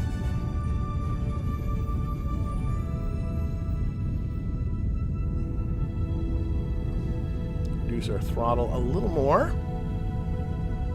And I can see it kind of glow on the horizon, so hopefully the sun will be up soon. So we're going for the perfect orbit. That is what we shall be going for.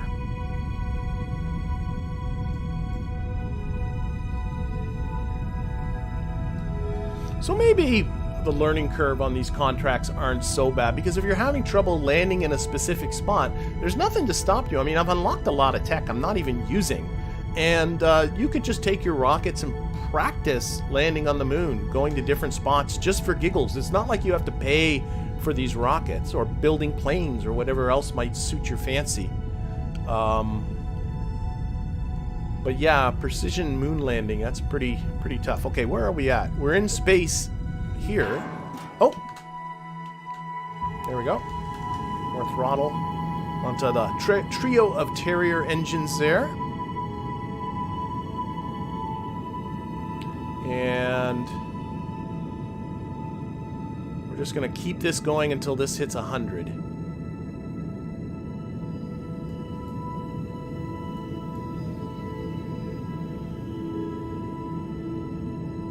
The KSP tutorials are great.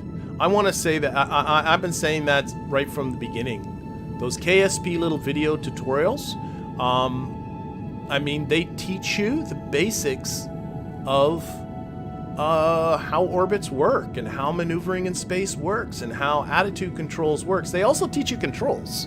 They teach you game mechanics too, but they take the time to sit there and say, this is how an orbit works. Let's get this to 100. Remember, this is supposed to be precise. Okay, there we go. And that's important. I think a lot of people that first come to KSP, I think that's the toughest thing to get your head around. I mean, you could be playing a lot of space games, but there aren't a lot of space games that force you to really think about orbits. Like, you know, I'm in space right now, but if I didn't do anything, I'm crashing back down to the surface. Most games, you don't really need to think about that. Is this, again, a whole pile of zeros? Yes, it is. Let's transmit all those.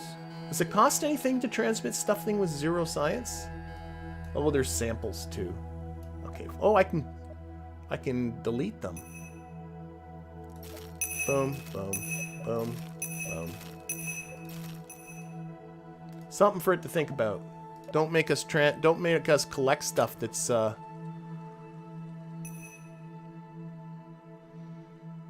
it still thinks that there's science to get. I appreciate that you got the flashy lights, but don't be so annoying. Okay, where are we? We're still a ways from Apoapsis. The sun's come up, so that's nice. Watch the rising sun.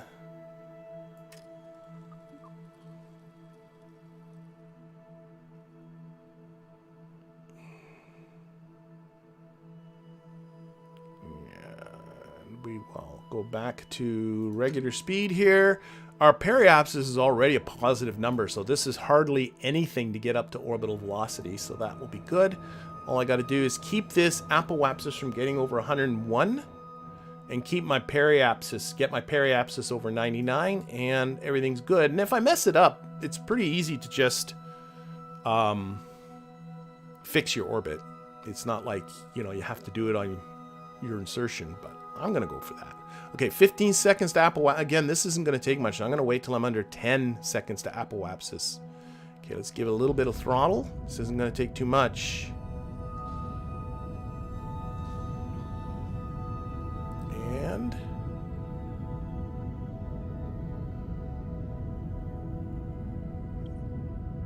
come on, come on.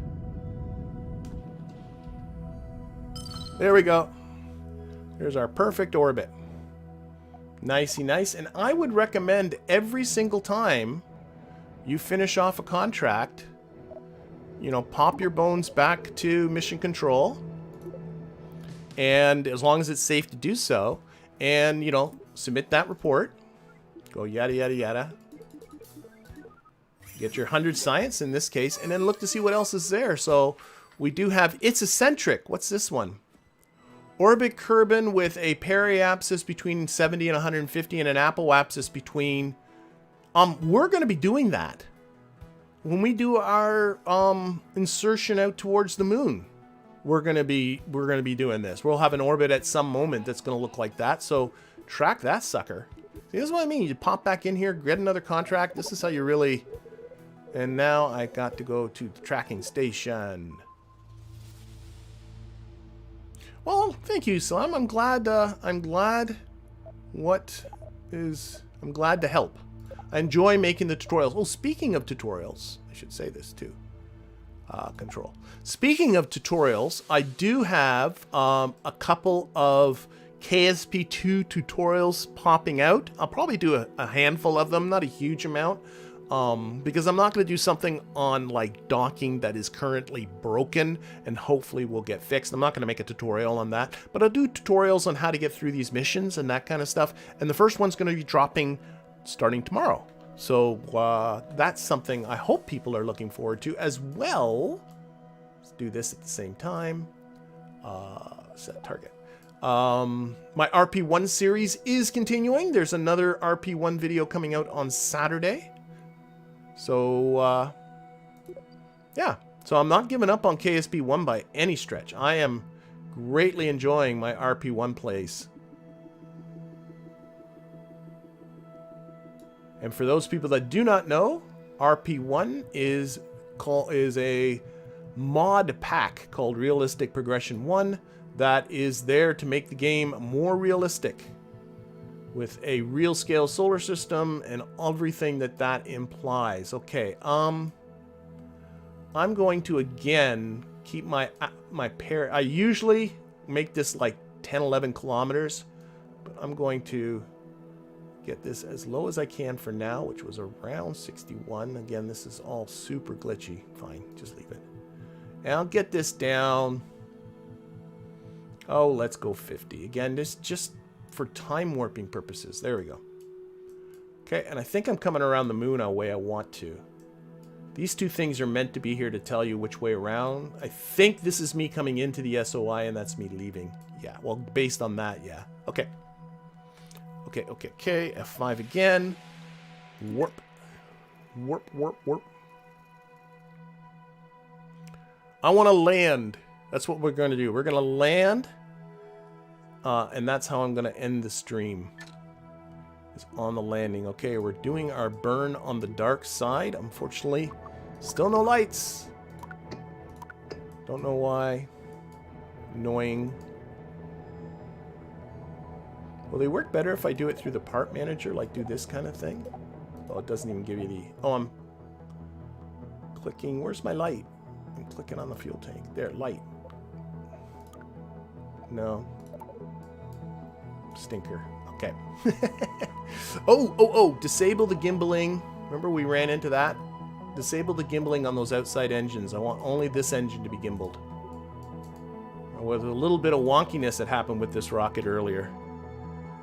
Okay, 3 and 2 and 1 and blast. Much more stable now, I think. Yes, definitely. So that's what was going on before when this thing was wobbling around a bit, was the gimbaling on these outside engines was being weird. I think we just did a contract. I think we did that. Yep, that eccentric contract. Cheaty eccentric contract. Cheaty eccentric contract. Me like...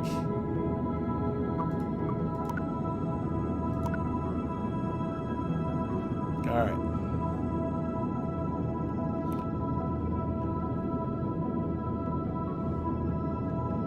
Now I realize this rocket actually has this 1-ton science experiment on it. That's not really necessary, is it? I don't think there's any more science it's going to be collecting, but I just got lazy and didn't take it off.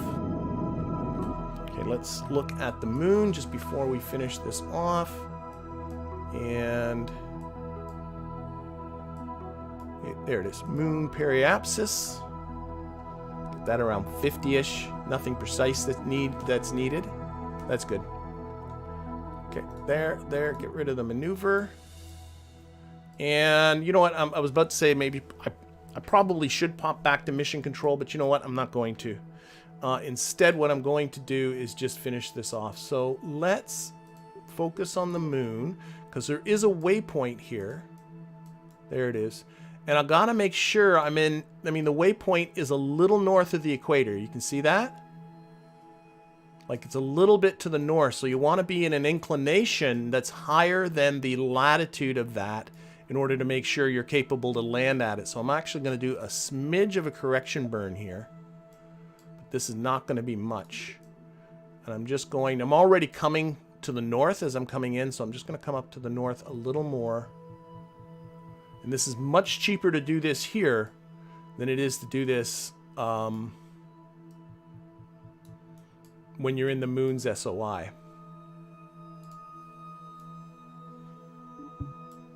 Looks to me like I need to come in a little bit too. Let's see that. See that? Actually, I think that's a prograde part. Come in, yep. Oh wait, I can see the moon PE there. There we go.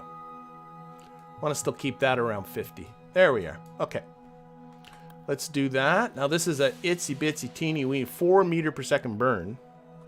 Like it's a nothing.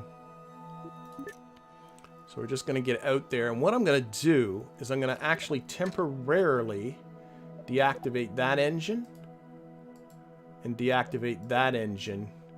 and take this engine and put the throttle limiter really down low, because this is like a nothing zero like burn, so that I have some really fine control on the burn. I need to refocus on the moon. And I don't have to wait for this countdown or anything, because it's not that precise, the timing of this. So we'll just go up like that. Marvelous, marvelous, that's all it needs. And then I best make sure I undo everything I just did there. So put that throttle limiter back up to activate these engines again. Yep, so I have all 3 of those engines going, and put that onto the normal vector and quick save and get on out there. So let's warp to just past that SOI. Time warp to there. Just past the SOI change. There we are. Oh, it says here I got science. I bet you anything that's a stack of zeros again. It sure is. Let's transmit all that. Okay, let's keep that off to the side and make sure it is... I'm transmitting all of it, right? Yeah. It still takes electricity to transmit nothing. Oh, and I'm noticing as well, maybe it'll go transmit a lot quicker if I have that antenna deployed. There's a thought. Where is it? There it is. That probably will help things along. Okay. So, I need to get myself a capture about the moon. And I think my inclination should be good enough. We'll do this lickety-split.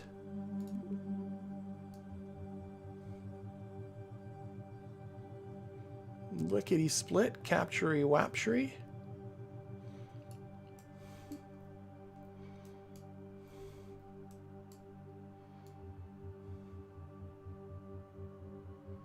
Okay, we'll grab the circle and put the predicted PE right on top of our regular PE, so that tells me that I am really right on the periapsis when I'm doing this burn. A little too much. There we go. Beautiful. And yeah, I think that should work well. I'll time warp till this is in the daytime. Again, F5 this. Warp. Polar orbit would be better for a precise landing. I don't think it helps with the precision. It just gives you the option to land wherever you want, a polar orbit. I don't think it helps with being precise. Any orbit with a latitude higher than the latitude of your landing site latitude. Any orbit with an inclination higher than the latitude of your landing site will be fine. But if you want to land anywhere, yeah, then you need to be in a polar orbit.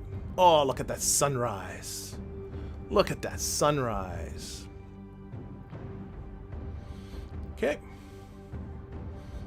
And I know you can barely see the ship, but I'm enjoying the sun blasting me so much, I'm just leaving the view on it what it is. Boom. Boom, boom, boom.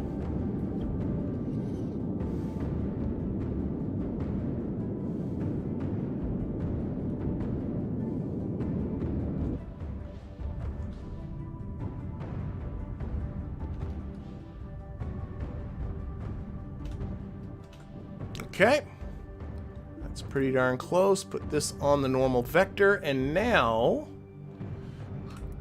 we've got to do our landing. Now I'm looking here, the landing site's pretty close to being under our orbit as it is, but I do not want to land at night. So I'm actually going to, oh, it's gonna be that way. Oh, I might be forced to land at night. Oh, you are a stinky... Okay, we'll repair this. Now I wish I was in that polar orbit so I didn't have this problem, because by the time it gets to this side, our orbit's down low this way, and it's going to be above it, so... There's a good reason for a polar orbit. Well, and now I'm at maximum time warp. So this is what I'm talking about as far as this kind of stuff goes. Ah, that's frustrating. Like, why did they put in these terrible, terrible Now somebody was telling me, let's put that to the test. Someone was telling me that if I go to, here's a whole bunch of zeros on the tracking station again. Sure, go ahead. But somebody was telling me if I go to the tracking station I can time warp quicker, but what I found here is that I can't. See, I still got the same restriction on this. See that? And if I put my focus on the moon, still the same restriction. It's like seeing this vessel here, and it won't let me time warp faster than that. That is like... So, what you want to talk about? While we're time... I don't know if I'm going to wait for this. I don't think I'm going to wait. I think I'm going to do a night landing. Because this is... And I don't know what the... Go to the KSC and then back to the tracking station? Okay, I'll try that. I'll try that. I'm willing to try anything. So back to the KSC.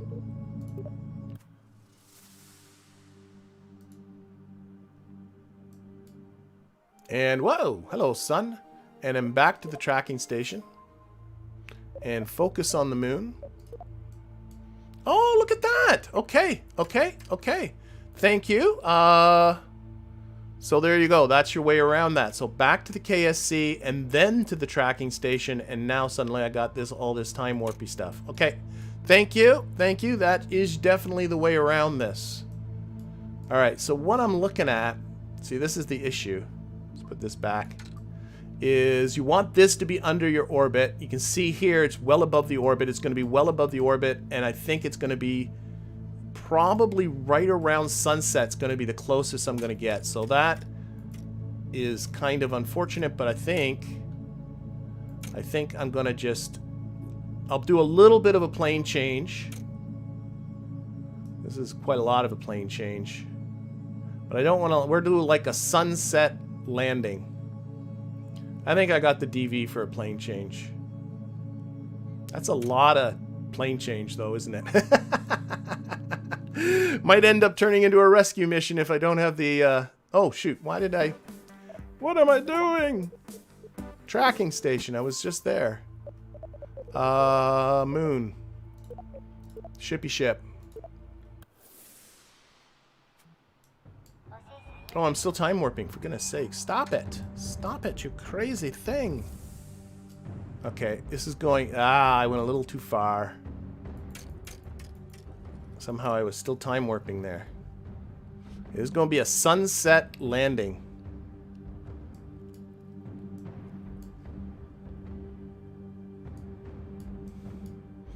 I'm actually going to do this with a maneuver node.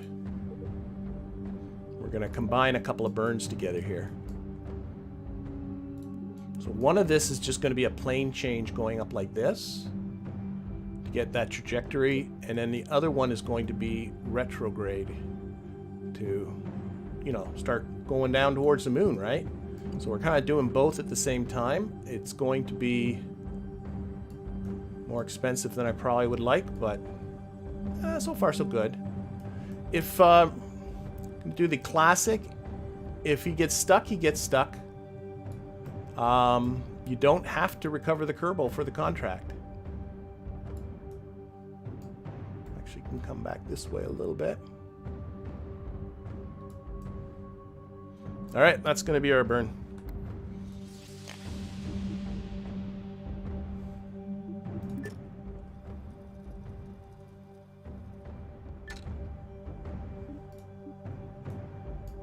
That's going to be our burn. So we got, yeah, this... Well, this is also combining a bit of a descent burn at the same time, but it's mostly a plane change burn. It's what it is.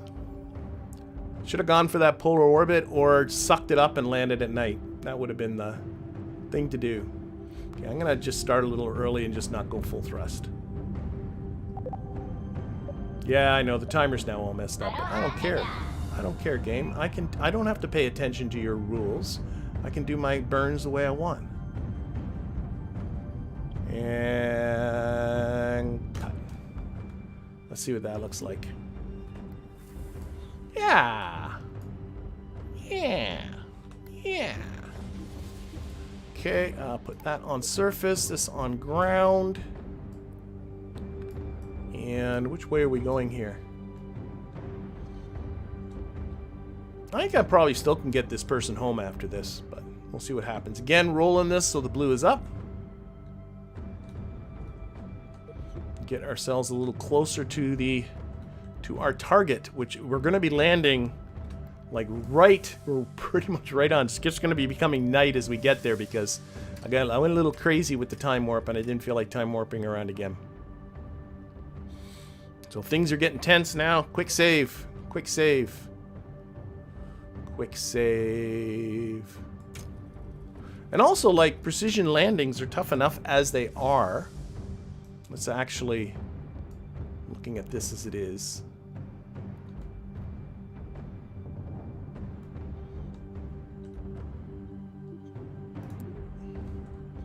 Okay, let's start taking off some speed here.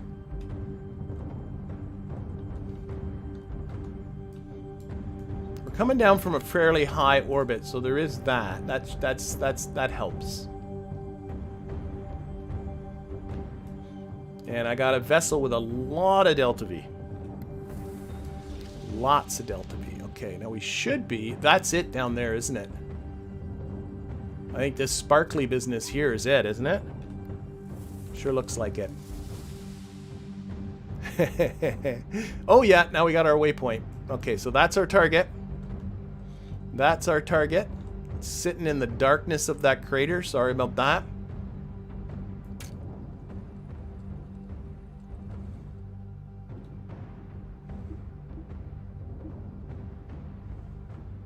Still got 434 meters per second left in this stage, and well over 1,000 in this stage. So I think I'm okay. Famous last words. Let's quick save again.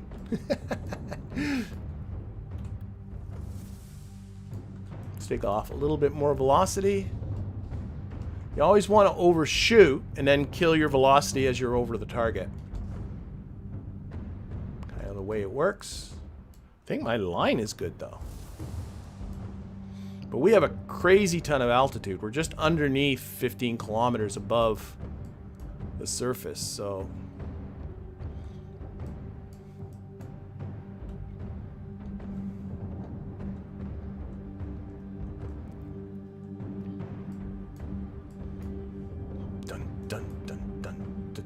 and you gotta come pretty close. Now, to be honest, actually, you just need to get the Kerbal close. So if you land close and then EVA the Kerbal, that's fine.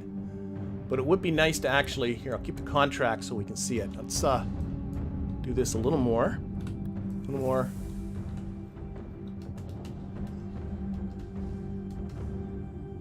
A little more off on velocity there. And that'll do her. Okay, let's just put this on retrograde at this point. Actually, it's not. Coming right over the arch. I can see it below me, so I can see it. There's a target on the nav ball itself, too. But you want to keep that retrograde icon before that target. I think this is actually looking okay. How far are we off? 4 kilometers up? Let's really knock off speed here.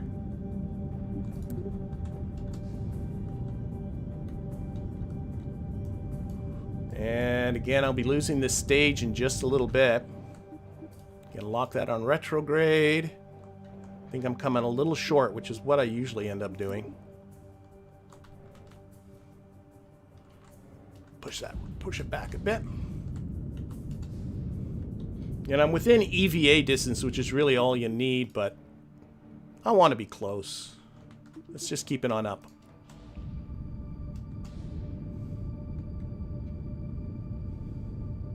Let's lose this stage. Boom. Done. Stage. Stage, you stinker. Gear. Okay, now it's serious. How far up? 800 meters up. You can see you need to come this way a little bit.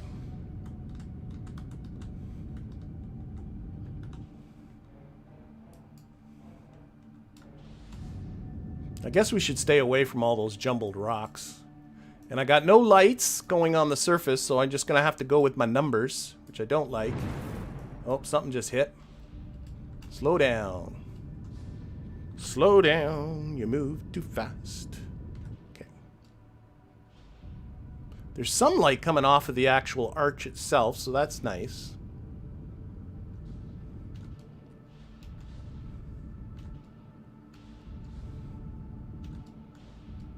How far am I from the surface? 50 meters. 50 meters.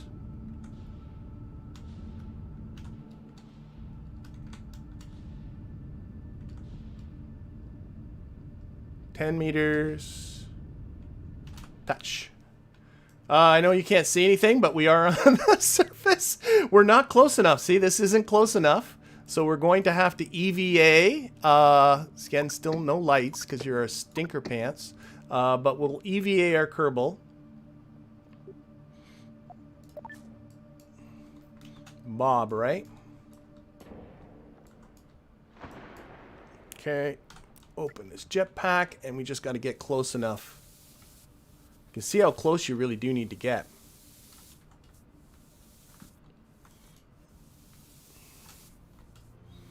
You go right on top here. Investigating this Munar signal.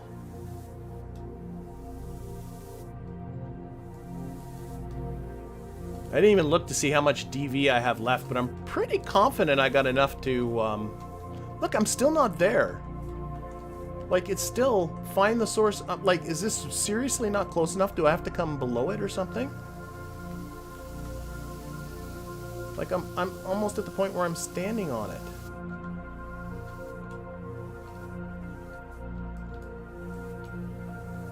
it. Maybe I have to get below it. Maybe the waypoint is actually... Like, seriously, not close enough? Really? Oh, there we are. Hey, there you go. Have to actually be on the dumb thing. What kind of silliness is that? So there's our contract. Let's actually get right on top. Kind of hard to tell exactly where that surface was.